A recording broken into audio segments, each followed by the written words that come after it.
Welcome to Cast Pulse, the podcast from the Council for Agricultural Science and Technology. This is episode 8. The 2026 FIFA World Cup is happening right now across the United States, Mexico, and Canada. 48 teams, 104 games, running through July 19th. 11 of the US stadiums hosting matches are NFL stadiums that normally play on artificial turf. FIFA requires real grass. So over the past year, these stadiums install new hybrid fields. About 95% real grass, reinforced with thin synthetic fibers mixed into the soil where the roots grow. The grass is grown on farms and rolled into the stadium like a carpet. At SoFi Stadium, the new field is a mix of Kentucky bluegrass and perennial ryegrass. That's turfgrass science on its biggest stage. But the same work, choosing the right grass, caring for its roots, managing water, happens every day on sports fields, golf courses, and lawns across the country. CAST's Program and Engagement Manager, Kaylee Kleitsch, sat down with James Sprague, an athletic field manager for recreation services at Iowa State University, who just finished his master's degree in turfgrass management there, to talk about where turf fits into agriculture and what's shaping the industry right now. Here's that conversation. James, thank you for joining us today. I'm really excited to talk to you about some turf grass. First and foremost, can you tell myself and the listeners a little bit about yourself? My name is James Sprague. I am a athletic field manager for Rec Services. I am also completing my master's degree with Iowa State right now. I just defended in May. I'm waiting to deposit my thesis, but for the most part, I have crossed the finish line. So, other than that, I have been a manager of turf since high school. I've worked at multiple levels, collegiate, recreation, high school, and even on the sales side. So I feel like I have a pretty good over-encompassing scale of what all goes on. Um, so some listeners might be raising an eyebrow right now because when most people think of turf grass, they don't necessarily think agriculture. But how that being said, CAST is really a broadly encompasses all of agriculture. At least we try to. So in your words, in your thoughts, where do you think turf grass fits into that agricultural landscape? Yeah, so I think one of the biggest misconceptions is like what we do is I show up and I mow and then I go home, which is a thing. Like when I was a student, that might have been kind of what I did. But now as like a full-time employee, usually if I mow, it's not a good day. That's what we have our helpers for, to do some of that stuff. And then as turfgrass managers, we need to focus on the bigger picture. And that's where I think row crop, traditional agriculture and our side kind of overlaps. Where row crop, a lot of it's large scale, like, a spray is going to take days. We might knock that out in a day, but we still use the same AIs and we use the same cultural techniques. Instead of tilling, we will pull cores, which is basically these little metal rods. They put them in the ground and they pull out little cores and it aerates the soil. So I'm sure there's a lot of different ways we can compare and contrast, but a lot of what turf is like traditional agriculture on a considerably smaller scale and highly intensive. And also, there is some like traditional ag that has to do with turf grass. We have sod farming, which is a big industry all across the country for southern grasses and northern grasses, as well as like the seed production industry, which is humongous in the north and specifically Pacific Northwest. And that is as close to traditional agriculture as you're going to get with grass, combines, the works. But yeah, so I think there's a lot of overlap and a lot of ways that like we can learn from each other. So what are some of the biggest issues that you're seeing in the industry right now?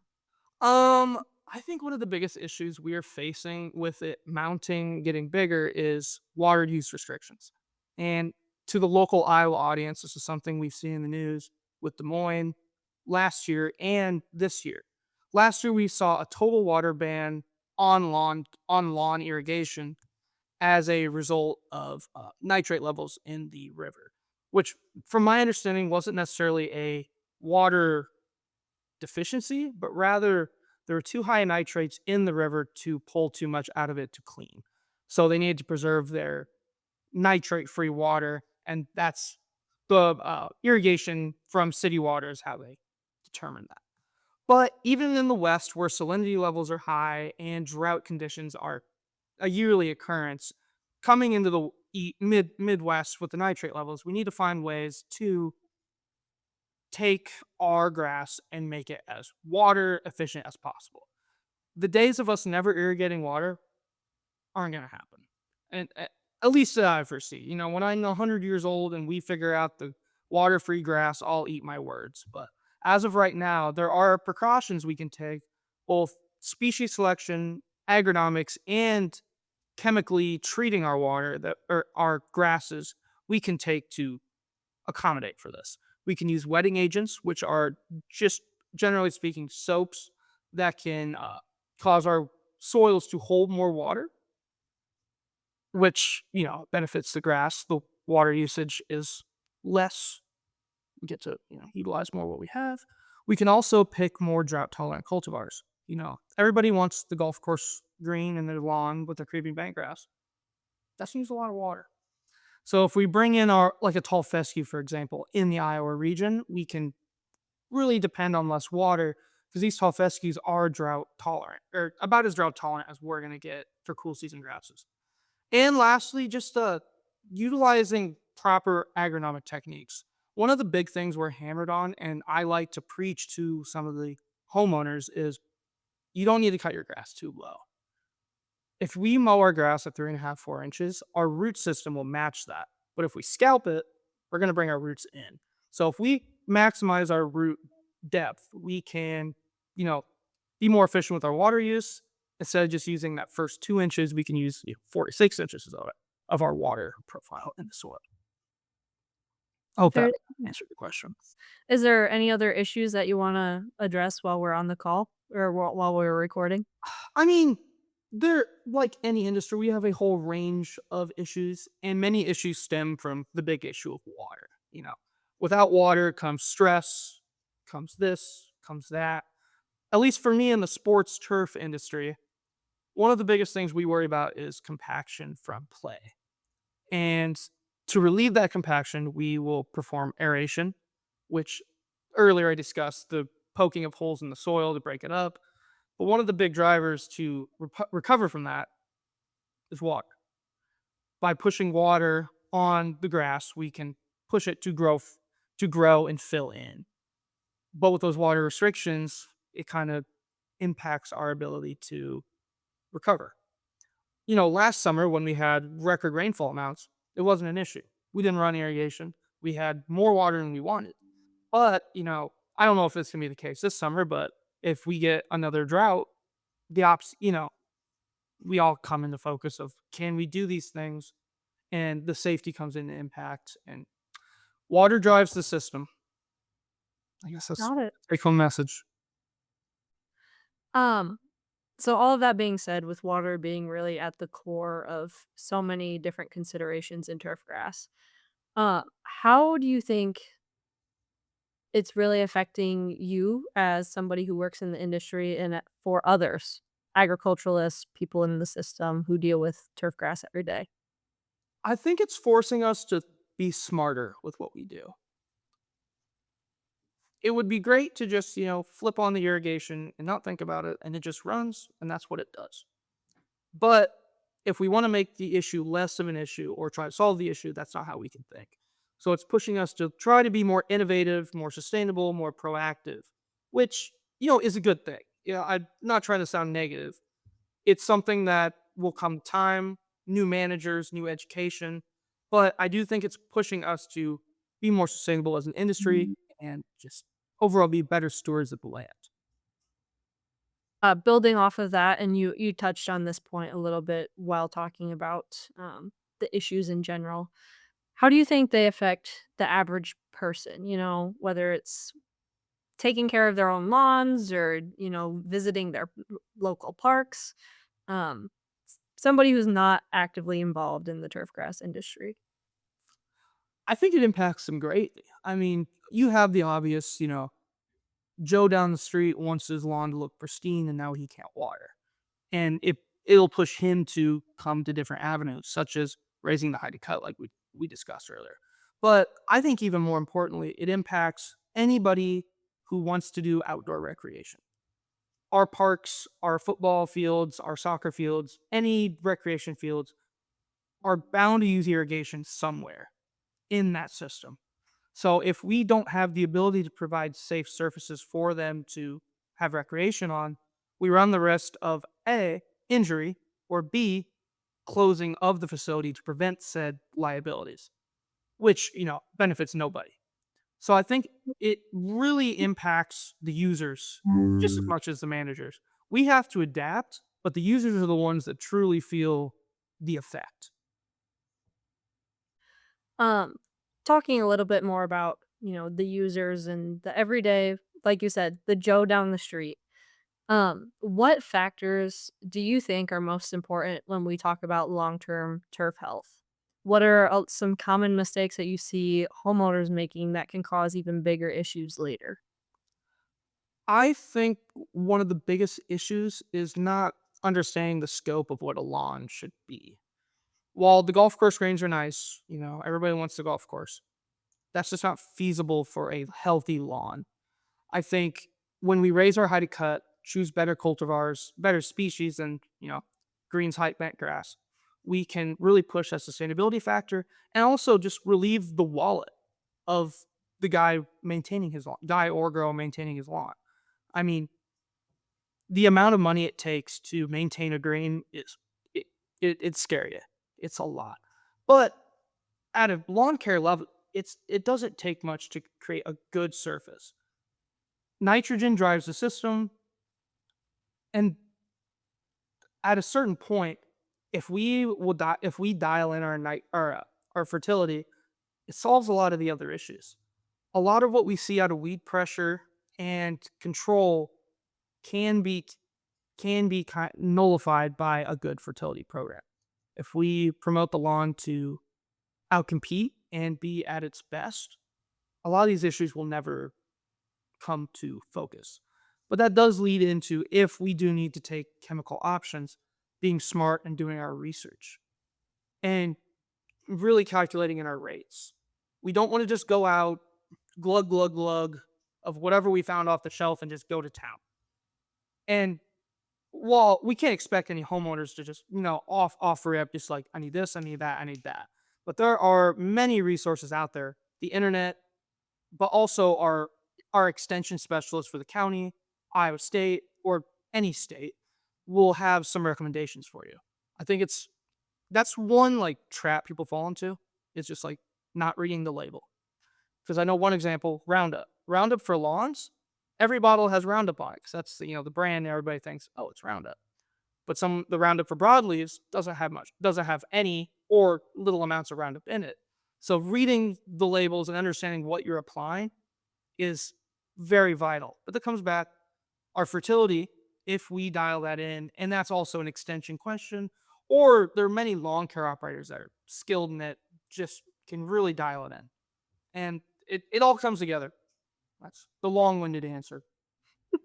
And it actually leads beautifully into my next question I have for you. Um, as I'm sure you know, there is ongoing debate about the environmental impact of grass lawns and spaces, particularly, like you said, those nice green golf courses. So what does the science tell us about both the benefits and the current challenges in some of these turf grass systems? So I think what the science is telling us when managing turf grass for both the end user, the manager, everybody involved, is that when we manage purposefully, we see the goals that we want to meet, our sustainability, our levels of safety required, rather than just, throwing stuff at the wall and seeing what works. If we are, purposeful in how we do things, we can justify it. We can draw on past years and see what worked and what didn't. And rather than every year being a new year, we can build and build and build and learn our site, because that every site is different. We can kind of dial in a program that does what we want to do while also managing, the money side of things, the ecological impact, the good stewards of the land, the water, everything involved. While we'll never be perfect, I don't think there's no such thing as the perfect growing season, the perfect manager, or the perfect end user. You know, everybody has some faults, but if we try our best to use the science and be more analytical, more driven, more purposeful in how we manage, we can come together and create what we want to create, whatever that goal may be. Because there are many different goals you can go for with the turfgrass system. Um, and you mentioned looking at the history and building off of it. Looking into the future, what innovations or emerging technologies are you most excited about when it comes to turf grass management? What is happening right now that really gets you excited? So the weird thing about this is I'm going to talk about the new and emerging innovations that we're seeing in the turfgrass industry, and most of these users are going to think, "Wow, that's not new. We've had this for years." Turfgrass gets everything ag gets about 5 to 10 years after they get it. When auto steer came out, we looked at them like, "Wow, that'd be nice," and it took forever to get it. Same thing with GPS sprayers, the green casts on John Deere. You know, I would have loved to have that a long time ago. We are getting a system similar to that, hopefully next week, which is great. But I think one of the things that really intrigues me, which I don't think me as a manager where I'm at would get it anytime soon, but the see and spray is something that really intrigues me. We all talk about runoff, spray drift, et cetera, et cetera. We want to try to minimize as much herbicide as we can. But in my mind, it's always been, well, we limit as much as we can, but we still broadcast it over everything, regardless of, how much we have. But the ability to be spot spraying the individual weeds and not just the canopy is something that really intrigues me. I've seen it. We've pushed a lot in POA annual control, which on the sports turf and golf course world is probably our most troublesome weed. It's annual bluegrass. It's a perennial. It's just good enough to survive, but not good enough to thrive. So it's just a bad situation. And it's really hard to kill because one of our best grasses, our Kentucky bluegrass, is in the same family. So you got to walk the line of keeping that, but not keeping this. And, sorry. But the ability to target stuff like that is something that really intrigues me because the less chemical we spray, the better we are for our pocketbooks, ecologically, and just resistance. The more drift we have, the more bad applications, bad rakes, the more we push resistance. And there are some weeds we have that we really can't control anymore, or it's a lot harder than it used to be. It's something that really scares me. Someday, can we even control that weed? Or is it going to get to the point where, is it a weed or is it just the turf grass we live with? Um, Building off of that, what do you wish policymakers knew when it comes to making decisions about turfgrass systems in public spaces when they're discussing land management or water use? I think what gets lost when you think about turfgrass managers is everybody thinks of a golf course. And I'm sure we've all heard golf courses are the bane of existence, yeah, blah, blah, blah. But there's a whole other side to turfgrass. There's your sports, your lawn care, recreation, the works. And I think if we promote turfgrass in a smart way, we have shortfalls. There are ecological ways we can be better. There are ways that we can improve. There's ways that we could, etc. But if we demonize turf and make it out to be like, oh, grass is bad. We don't want grass. We all remember playing out in the lawn as a kid, football, baseball, soccer, etc. If we lose turf grass or, discount it or push it down, we run the risk of just, keeping that from the youth. I think what I want to say is we need to keep the end user in mind. We don't want to, what do I want to say? We don't want to policy us so far down into the dirt that we can't provide what we want to provide. Some of the things we do may not be the most ecologically safe or trendy or etc. But there are some things we have to do to promote these safe fields, and I do believe sometimes the ends justify the means. So, if listeners remember only one thing from this conversation about turfgrass and its role, what do you want that to be? If there was one takeaway from this, I would say to manage your lawns or know that the turfgrass areas being managed around you are being managed as purposefully as possible. I feel very confident saying that most, if not all, of the turfgrass managers I meet want to be as ecologically smart or want to be as good stewards of the land as they can be. Because most of the time that benefits us just as much as it does you. I would like to just, destigmatize, we're not just throwing the water into the wind and, the environment can just go right off, We are trying our best.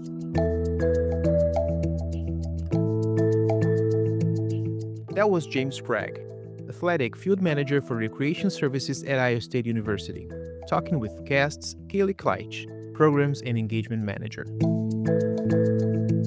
A few things to flag before we close out. Nominations are open for the 2026 CAST Lifetime Achievement Award, CAST's award for career-long contributions to agricultural science, communication, or policy. Nominations close July 31st. Head to castscience.org to submit one.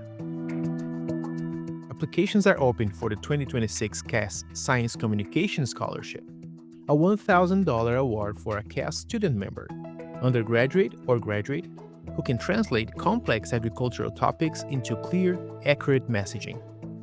Applications close July 31st. Details in application form are also at cast-science.org. Registration is open for the 2026 CAST Annual Meeting and Student Innovation Conference, October 26th to 28th in St. Louis, Missouri, hosted by Bayer Crop Science. Registration is open to all CAST student members, Board of Directors, Workgroup members, and Strategic Advisory Council members. And on July 7th at noon Central, CAST is hosting a free live Meet the Expert conversation with Dr. David Ortega, food economist at Michigan State University and CAST's 2025 Borlaug CAST Communication Award recipient, on the economics of rising food prices. It streams on YouTube, Facebook, and LinkedIn.